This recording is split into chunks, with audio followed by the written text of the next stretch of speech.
It was fun. I had a good time being Terminator again and doing, the role kind of a little bit differently than the other ones.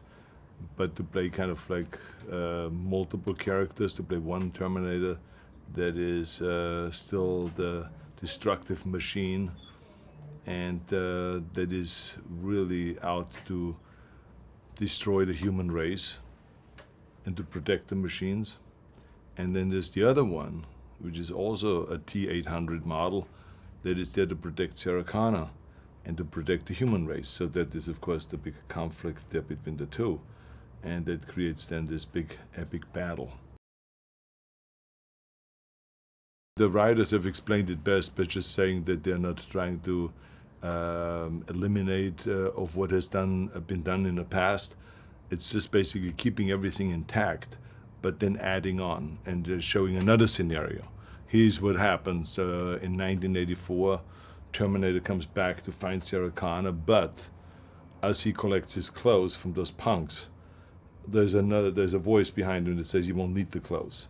And from that point on, hell breaks loose because the other Terminator all of a sudden is there, and then they have this huge battle. So it then goes into a different direction where the time travel is different, the various different timelines are different. So it's really very smartly crafted, and people are really surprised. And even James Cameron said that if he would have done another Terminator, that's the direction he would have gone. It's a really interesting thing that what they did with Terminator, with the Genisys, because they have used all of the real action as much as you can. So that was all the stunts were done. We were flying through the air, and we were suspended on harnesses. We were taken, off the ramps, and they exploding out into the air and flying through the air and landing and jumping off the helicopter. And all of this stuff was real stuff. And then also with stunt people, that when it got really dangerous, stunt people jumped in and did some of the work. But then because of the technology that is available, they then added the technology, the CGI, and then made the storytelling much more complete. So it's a combination of the ultimate of technology and also using the old-fashioned way. Like I remember for instance, the bus flipping through the air.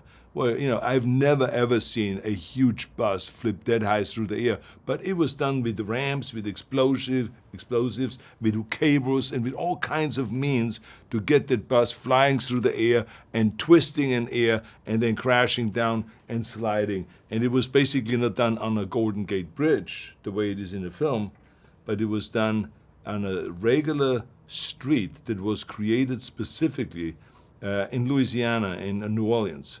Right near the studio where we filmed.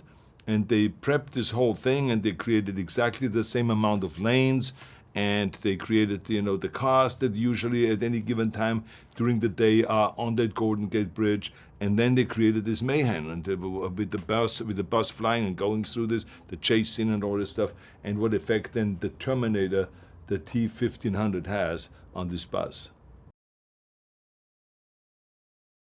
Well, it was interesting for me to fight myself because they were very smartly hiring a bodybuilder that was kind of a Mr. Universe physique he had, and also stuntman. So he was really good with the fight scenes, and he was, had the body that 20, 30 years ago you wouldn't have found.